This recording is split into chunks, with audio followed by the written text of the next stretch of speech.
Welcome to Mock Draft Monday as Jake and I load up on defense from the Senior Bowl in today's first edition of, again, Mock Draft Monday. Let's get to it.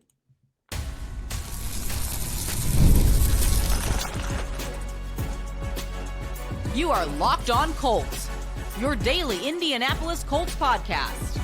Part of the Locked On Podcast Network, your team every day. Welcome to Locked On Colts, part of the Locked On Podcast Network, now the #1 sports podcast network around. Today's episode is brought to you by Gametime. Download the Gametime app, create an account, and use code LOCKEDON for $20 off of your first purchase. Hello, everyone. My name is Zach Hicks, your resident film nerd of HorseshoeHuddle.com, and I'm joined, as always, by Jake Arthur, the boots on the ground for Roundtable Sports, covering your Indianapolis Colts. Today, Jake and I are diving into a Mock Draft Monday. The Senior Bowl just wrapped up. We actually know prospect names a little bit better now, Jake, so we can give you guys some legit fun off-season content when it comes to the 2026 NFL Draft. And because, again, that Senior Bowl just wrapped up, we had the game this past weekend. It's fresh on our minds. So Jake and I are doing our Mock Draft Monday with that in mind. We're going all into the Senior Bowl. Our preferred pick in round 2, only drafting Senior Bowl guys. Preferred pick in round 3, again, only Senior Bowl guys. And then some day 3 guys to keep an eye on. We're not going to just actually mock draft the entire day 3. Not yet. That's later in the draft season content for you. But we're going to go through some other Senior Bowl guys that stood out that could be day 3 picks that make sense for the Colts. But Jake, because you know a little bit more about these Senior Bowl guys, you were our boots on the ground this past week. Who you got in round 2? There are a handful of round 2. It feels like there was a good chunk of round 2, like 3 guys there this year compared to like years past where a lot of guys kind of opted out. A lot of good talent in that like 50 to 75 range, I think, in this draft. Yeah, I think this draft, probably the best part about it is day 2. You know what I mean? I don't feel like it's a super top-heavy draft with like a bunch of blue-chip guys. But nonetheless, I did torture myself figuring out who I really wanted to pick here in the second round. I'll start by saying Kyle Lewis is like rubber stamped as like my guy in this draft. He's my favorite player in the draft right now, the Pittsburgh linebacker. And while the Colts obviously could use him, they need playmaking in the middle of the field badly. For the purposes of this exercise here, I wanted to start them out with an edge rusher. So I've got Missouri edge rusher Zion Young here. You've got a lengthy, explosive guy, can defend the run, and he's not bendy around the edge, but he's powerful. He converts speed to power. He's not necessarily going to get caught up in the wash a ton. Like, he can fend for himself when he's engaged with blockers. And this is a lesson over the last couple years I've tried to really hammer through to myself when I'm evaluating edge rushers. Basically from I wasn't in love with Jared Verse from Florida State a couple years ago, and all the things I kind of thought were boring or not super critical to his game is kind of what made him so good on his first couple years. And so Zion Young, again from Missouri, he's got some similar traits. Again, he's got great length, great size for the position. I don't know how he's going to test like with his speed scores, but I think he's going to jump pretty well at the combine. But again, that strength, I love it. And he's got enough speed around the edge and quickness in those small bursts to where I think he's going to be a really productive player. I don't find him to be a project like all Chris Ballard defensive ends seem to be. I think he could contribute right away to a higher degree than JT Tuimoloau did. So if you fast forward mid-season next year and you've got Latu at minimum doing what he was last year, JT Tuimoloau giving you more than he did last year, which is, not a tall task. And then you've got this guy giving you decent reps, like giving you maybe what Tyquan Lewis or Samson Ebukam gives you, then I think you're in good shape for the future. But we obviously know they need edge help. And when you're looking at top 50 picks, I think Zion Young would be a great option for them. Yeah, no, I very much agree. I think, you and I were kind of the same boat when it came to Jared Verse, where it was like, yeah, there's some power, but can he really bring much more? What's the upside with him? And to a degree, we have seen him plateau a little bit in the NFL. Plateau is still at a pretty good spot. Like, it's not like Verse is playing bad football, but he's kind of plateaued as like, a Pro Bowl level guy. And who knows how much better he's going to get. But when you're the Colts, like, they need production now. And getting Mhm. that type of player like in round 2 that again has the length, has the speed, has the explosion, has the power, that could be a day one contributor, like unlike JT Tuimoloau last year, where there was a little bit more that had to be developed. I think that really could help this Colts team. So I like that pick. I think he's a good player. I think I like the explosiveness, like you mentioned. I think he had a pretty good week down in Mobile. Now I'm going with a guy who this might feel like cheating because some boards have him in like the top 20. I've seen other boards have him mid to late second. I think he goes like early to mid second come draft day because he's just a run stuffing defensive tackle. But Lee Hunter from Texas Tech, my favorite player in the entire draft. Love him. Not even just Senior Bowl stuff here. Jake knows my type when it comes to defensive tackles. Like if they weigh 330 plus pounds and they can stop the run a little bit, I'm in Mhm. love. Like that's my favorite player in the draft. Yep. There were a handful of guys last year I was pining for, but this one, since the college football playoff, Lee Hunter has been my guy. You could just watch him be a force of nature out there. I've seen a lot of analysts compare him to like Pat Williams. I put a more modern comparison, like a Dalvin Tomlinson type of Okay. player on him, which Dalvin Tomlinson has some really good years under Lou Anarumo in Cincinnati. And I'm sure there are some people listening like, hey, Zach, defensive tackles are one spot on defense. That's pretty good. Why are you giving us a defensive tackle here? Mm, Well, for me, the Colts defensive tackle for the future is still a big question mark, right? Grover Stewart's going into the last year of his deal. DeForest Buckner's coming off major neck surgery where we don't know what the productivity is going to be. And what's the best way, in my opinion, for one, just making sure next year is very good, but also the future is very good, getting a player like Lee Hunter where he could be your Grover Stewart replacement down the future. But for next year, we could boost our pass rush by having early downs being Lee Hunter and Grover Stewart. And Hunter doing more of the nose tech and the shake technique stuff, Grover Stewart doing more of the 3-tech stuff on early downs. And then when it's 2nd and 10, when it's 3rd and 8, 3rd and 7, whatever it is, then you get Buckner, then you get Adetomiwa, while you get those guys fresh on the field. They're not getting worn down in the run game. You're letting Hunter and Grover Stewart do that. And you have this like committee approach to defensive tackle that can really maximize everybody involved. And then you still have a guy like Hunter for the future. So I think taking a player like Hunter can keep Buckner fresh. It can keep Tommy fresh, keep Grover fresh to a degree as well when you want to rotate guys in and out. And you don't have to feel the need to keep Grover out there at all times. And also it can make your run defense one of the better run defenses in football. Having Grover Stewart and Lee Hunter on the interior. Like yeah. if Grover is your smaller, like quicker defensive tackle at like 305, 310, and Hunter is your real run stuffer at 330, I think it can take this Colts defense that, I think the run defense was pretty good last year, but I think it can elevate it to a new level.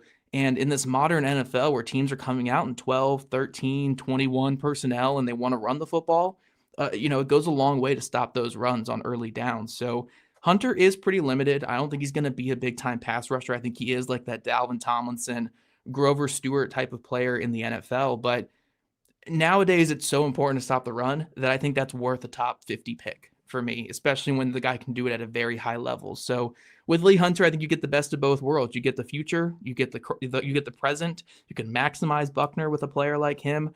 I think he'd be a great fit for the Colts. I don't think they actually do it come draft day. I think they have too many Right. other needs.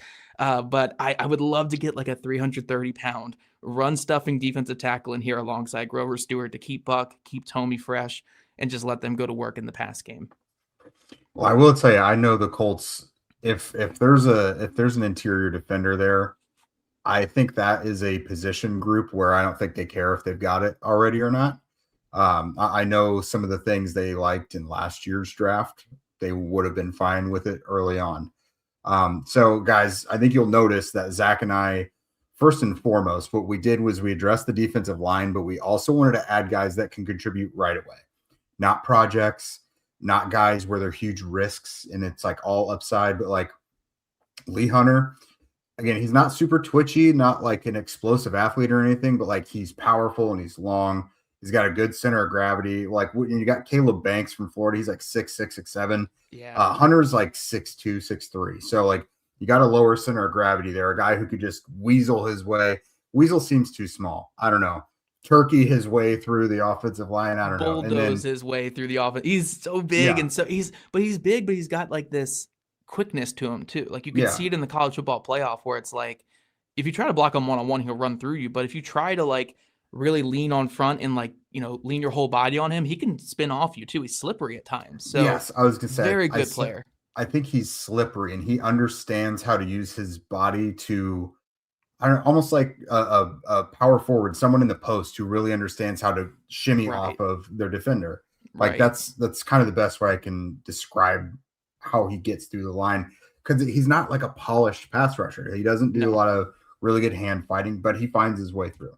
Yeah, no, definitely. I think he's going to be like one of my top players in the draft in terms of just being a fan favorite for me. But Mhm. we'll see where he ends up going on draft. I would take him late round one, if I were one of these teams. But I think he realistically goes like early round two, mid round two. It could be in the perfect range for the Colts to get a win now player that could also help them for the future. But coming Mhm. up, guys, are we done addressing defense?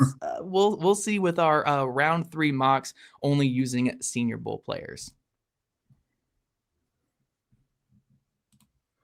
All right, guys, the big game is almost here. I hope your weekend plans are set, but there's no better way to cash in during America's biggest sporting event than PrizePicks, where it always feels good to be right. And this week, PrizePicks has a special max discount for the big game live in the app right now. I mean, bet at your own risk here. Drake May just needs one passing yard for the max discount to win. Add another player to your lineup, and if that pick hits, then you can cash in big time. PrizePicks is super simple to use. It takes no time to get started. The whole format is clean. Pick more or less on 2 to 6 player stat projections. It makes watching games even more fun because every drive and every stat really matters. The social feeds feature is awesome as well. You can share your lineups and even copy lineups from winners with one click. You can follow PrizePicks partners like us and the rest of the people at Locked On throughout the feed as well. You can tail or fade the picks right from the feed. Download the PrizePicks app today and use code LOCKEDONNFL to get $50 in lineups after you play your first $5 lineup. That's code LOCKEDONNFL to get $50 in lineups after you play your first $5 lineup. PrizePicks. It's good to be right. And kicking off the year feeling good is the goal, right? And honestly, hydration is the easiest win. When I stay on top of it, my energy, my focus, and my mood all level up. But let's be real, plain water just doesn't always cut it, especially when you're grinding through long days, hitting the gym, or just trying to stay consistent with your health goals. That's where DripDrop comes in. Doctor developed, proven fast hydration that helps your body and mind work better. Think clearer focus, better energy, elevated mood, and even that fresh skin glow. It tastes amazing. I love the peach and watermelon flavors. That's what Jake has really been pushing on me, and it's just been awesome for me. There are 16 original flavors, though, and 8 zero sugar options to choose from. Drip Drop's science-backed formula is trusted by firefighters, medical professionals, and over 90% of top collagen proteins because it rehydrates you faster and more effectively than water alone. They also have flexible subscription options, so you're never stuck without it, whether you're hitting the gym, juggling work, or just staying consistent with your goals. Right now, Drip Drop is offering podcast listeners 20% off their first order. Go to dripdrop.com and use promo code LOCKEDONNFL. That's dripdrop.com, promo code LOCKEDONNFL for 20% off. Stock up now at dripdrop.com and use promo code LOCKEDONNFL.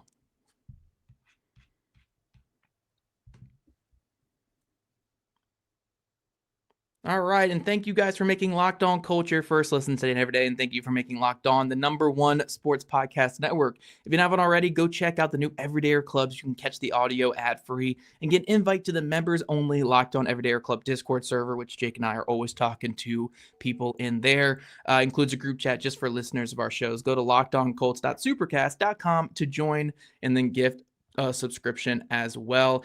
Jake, I'm going to put you back on the spot here. Again, you were boots on the ground down in Mobile, Alabama this past week looking at the Senior Bowl. You lost out on your favorite player in round 2. Kyle Lewis is going somewhere else, somewhere in round 2 because you decided to go defensive line. Are you still going linebacker round 3, or are you looking at other places on defense? Which is, it's funny, like it's no offense in consideration. It's only defense for the Colts. But where are you looking at here in round 3? Yeah, I'm hardly considering offense whatsoever. But no, if you're going to take my linebacker from me in the second round, let's just say he gets sniped like Schlesinger did last year, or I just have to prioritize the D-line. I think my next best bet is round 3 with Oregon linebacker Bryce Betcher. He offers you a lot of similar things as Kyle Lewis. Size is pretty similar. Unfortunately, all the linebackers I like in this draft are all in between like 6 foot, 6'2", and like 225 to 230 pounds. Like you got a lot of kind of undersized linebackers here, but I think that's okay for the Colts. I kind of feel like Lou Anarumo probably likes a bigger, explosive linebacker if you're just looking at like Jermaine Pratt, Logan Wilson type of guys. But if he wants a linebacker this year and he's not going in free agency, he's going to have to get some of these smaller guys because that's what's out there. But Betcher would go in and probably be their best coverage linebacker immediately. He's got the range. He's got instincts. Like, I don't think he gets fooled a whole lot with misdirection and play action and all that. But he's just got the classic linebacker, eyes to the ball at all times, doesn't get caught up in all the trash in between the ball and the second level of the defense. He's kind of a heat seeker, and he's all over the place. He is so we kind of know the Zaire Franklin special. One of them is I feel like he's very good at attacking the outside runs and getting them down for stuffs or tackles for loss. Betcher does that really well also. But I haven't really seen him out of place in his interior run fits much either. So he seems to be always in the right place at the right time. Again, he's not a huge guy, so I don't want to say he's going to have like no issues when he gets caught up in traffic in the NFL. But right now we're looking for rangy guys who excel out in space. I think he's going to be able to make some plays on the ball as well. So give me a guy like Bryce Betcher. If I can't have Kyle Lewis in the second, give me Bryce Betcher in the third. Yeah, he had a really good week. I saw a lot of sites saying that he was one of the biggest winners of the week. Pretty much the whole linebacker group in Mobile had really strong weeks. And look, playing linebacker in the NFL, you're never going to be perfect. You're going to have a lot of ups and downs unless you're Fred Warner. So it's about just maximizing what you want for your defense. And I think a guy like Betcher can make a lot of sense. I'm going to stick on the defensive line with my third round pick, guys. And I'm going to go with one of the biggest viral winners in Derek Moore from Michigan. Now, I know some of you guys might be a little nervous with another Michigan edge rusher here when it comes to the Colts. And I will say this. So earlier in the week, Derek Moore went viral because he had this explosive bull rush on a potential top 50 pick, the Miami offensive tackle, who's like 6'9", 340 pounds, like a massive offensive tackle. And he bull rushed him into the ground. It was the clip of the week at the Senior Bowl. And I will say this, my pick here is not really stemming from that clip. It's more so stemming from what I see on film, and there's still a ways to go for him. Like, he had 10 sacks last year, but I still think that there is, some development needed when it comes to his game. But what I really like about him is he has a go-to move. He has a go-to move that he relies on, and that is that long arm. He likes to get in the speed to power off the edge. He likes to get that long arm out, and he works off of that long arm. He condenses the pocket, and then he disengages from there. And I think that's where the Colts have really come into issues with their young pass rushers that they've taken the last couple of years. You look at Dayo Dangbo, you look at Kwity Paye, you look at all these guys that they brought in here, JT Tuimoloau as well. What were their go-to moves in college? They didn't really have them. They were just kind of big athletic guys that they were working on. And a guy like Moore, again, not a finished product, but he has a good starting point. He knows what is his go-to move is. Kind of reminds me with Laiatu Latu coming out. Latu had that cross chop, and we've seen the cross chop be pretty good still for him in the NFL. So a guy like Moore, again, if you're getting a pass rush from the third round, there's obviously going to be some flaws, but I see him very similar to like what Samson Ebukam was prior to the injury and how he was in his early career, where athletic player, speed to power, long arm, condense the pocket, and disengage from there. And when you want a Colts pass rush that can actually affect passers a little bit more, I think having a guy who starts off with that good base right there can be pretty good. So I think third round is really good for him. I'm not buying the hype off of the one bull rush and putting him in the top 50. I think third round is really safe for him. But I do like him in his potential as a player. I think he can be, at worst, a really good rotational pass rusher in the NFL with that long arm, with that ability to impact the pocket. And that's just really what the Colts need. So if they can get, kind of build off what you said in round 2 there, Jake, if they can go get like an Ebiketie or a Boy Mafe in free agency and then add a player like this in round 3, you're looking at a pretty decent 4-man group, or at least a 3-man group, depending, whatever JT Tuimoloau turns into, but a 3-man group that can at least affect the pocket a little bit more than what they had last year, which I think would be a big boost to this pass rush. Yeah, he's relentless too. Like he's got a really good motor. And I think what's interesting for a guy that size who has so much like power is he's already, I feel, ahead as a pass rusher than he is as a run defender. Mhm. It's usually the other way around. You have to get their pass rushing caught up to how they are at setting the edge and all those things. I think it's flipped with him, which is really encouraging because he obviously has the tools to be a really solid run defender. So, Yeah. as you mentioned, he was already really productive at Michigan. I think that's a very big indicator of being able to translate from college to the pros is production. I feel like you see very few edge rushers without production actually go on to be successful, and he's got it obviously. So yeah, I really like that one. I have him and Zion Young in similar buckets. I wouldn't be surprised if either of them are swapped like second, third round. Young probably has a little more athleticism and a little more that prototypical size and length you're looking for. But just how I had to settle for Betcher for not getting Lewis, Moore would be an awesome consolation prize if not to get Zion Young. So I like that one.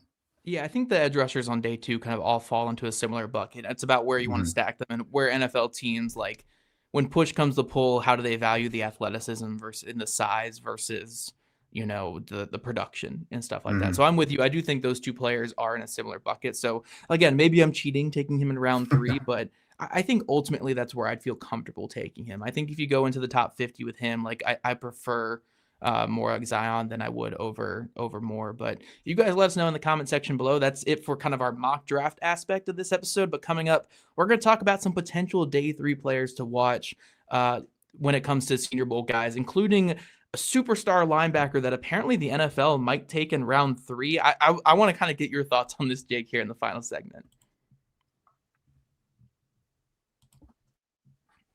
New year, new systems. This is the time when a lot of us look at the messier parts of how we run our business and think there's got to be a better way. And there is.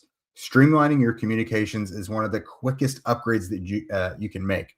That's why today's episode is brought to you by Quo, spelled Quo, the smarter way to run your business communications. Because when your team is reachable, organized, and communicating all in one place, you're not just working cleaner, you're creating more opportunities to connect with customers.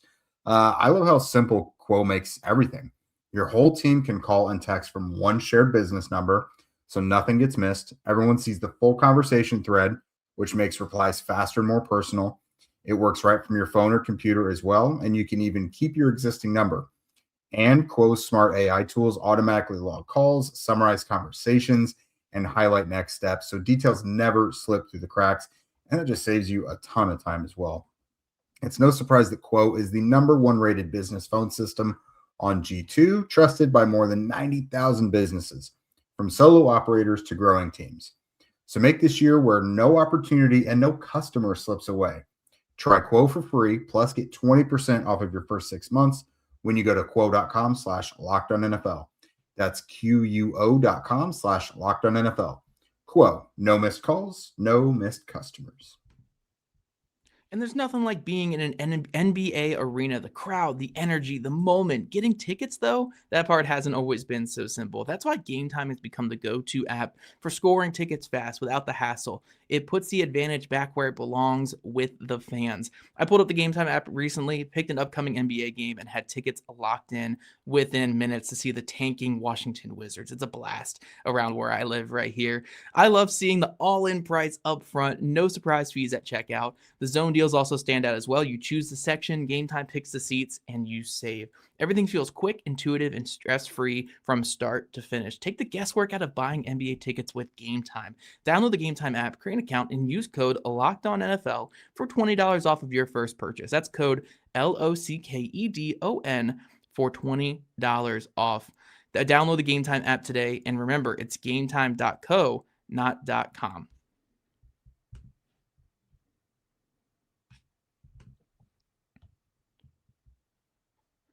Alrighty, guys, we are back closing out today's mock draft Monday. And again, as we get further in the season, we'll do actual mock drafts for day 3. But as of right now, we're still in early February. We don't want to just flood you guys with like, here's a guy we're taking in round 4, here's a guy we're taking in round 5. We just want to give you names to watch for day 3 at this point in draft season. But Jake, one player that kind of caught my eye in a lot of big boards and just projections I see from big draft analysts is linebacker Jacob Rodriguez from Texas Tech.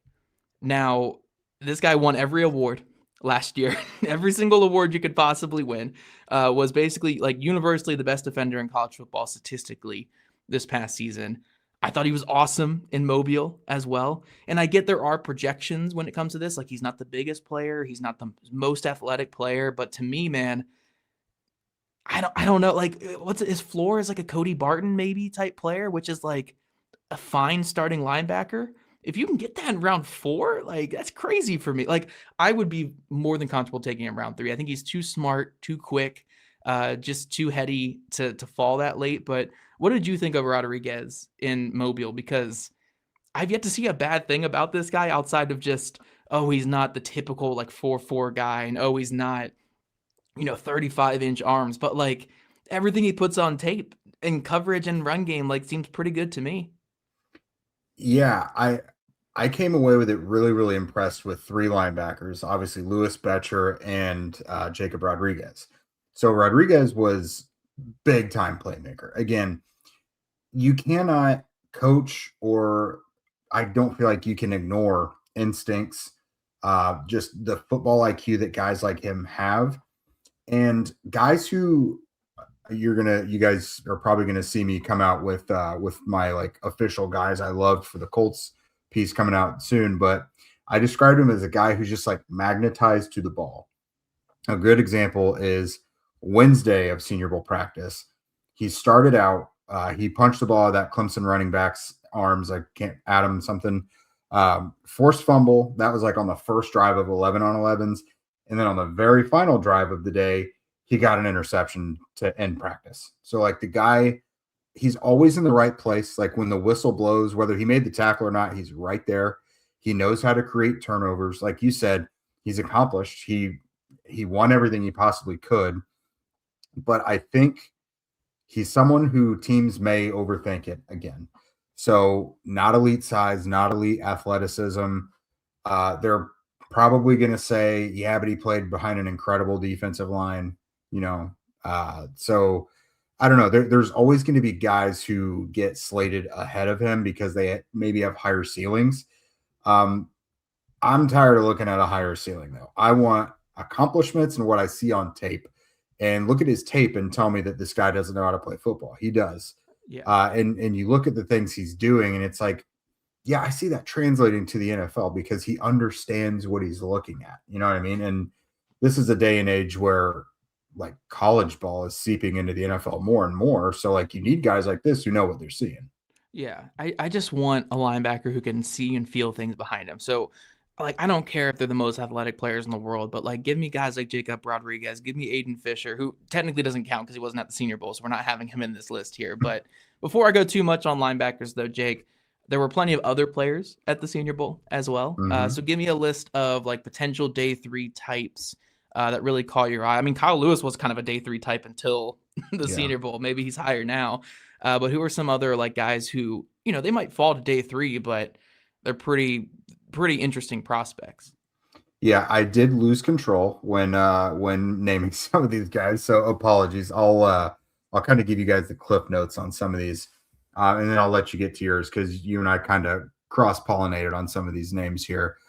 So we know the Colts need some offensive line depth, especially at tackle, but I really like the interior depth here.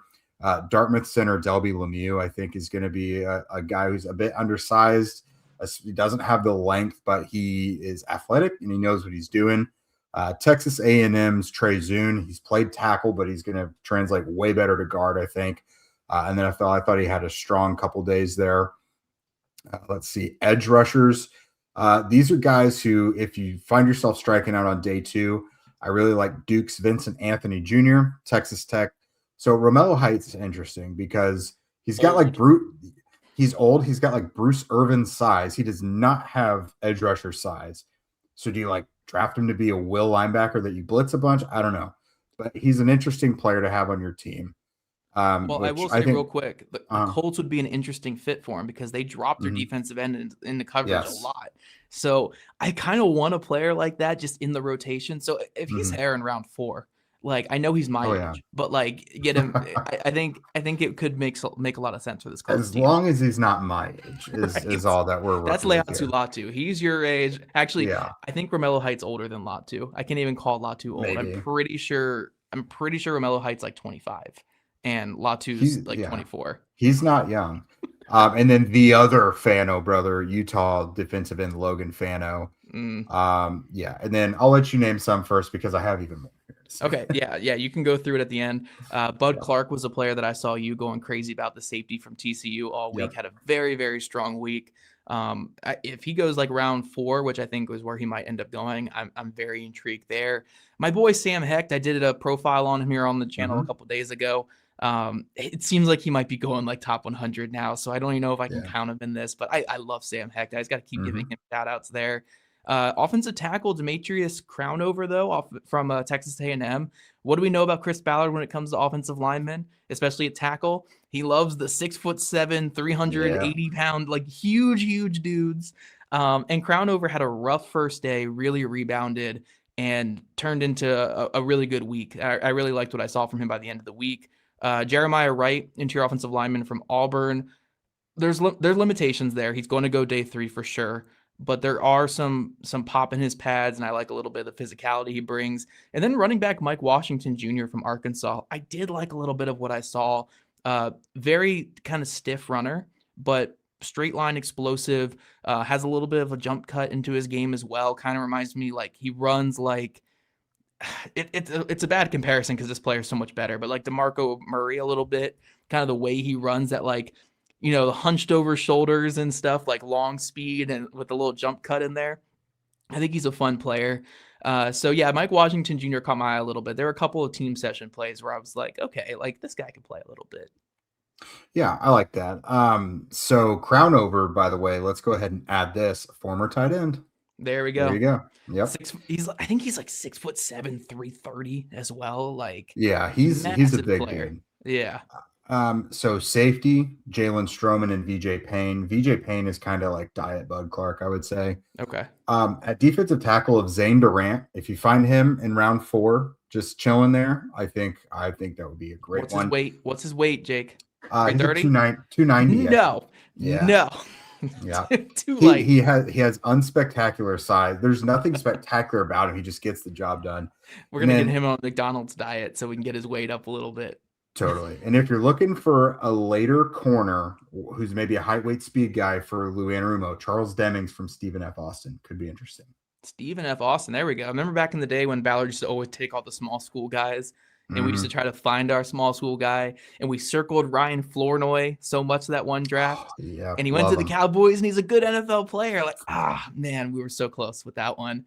But yeah, I do want to see some small school guys. Dartmouth and Stephen F. Austin represented here on day 3. But let us know in the comment section below, guys, what you think, what your overall thoughts were on the Senior Bowl, what you think players the Colts could target in the top 100, and also some day 3 guys that really stood out as well. But we want to thank you guys for tuning in today to Locked On Colts. We'll be back again tomorrow, so make sure you subscribe and follow Locked On Colts so you get all the latest episodes. And if you don't already, make sure you're following at Locked On Colts, at Jake Arthur NFL, and at Zach Hicks 2, all on socials. And if you never miss an episode, the Everydayer Club is built for you. Get Locked On Colts ad-free, plus members-only Discord access, and much more. Head to lockedoncolts.supercast.com to join the club. Thank you guys for tuning in, and we'll catch you guys back here again tomorrow afternoon.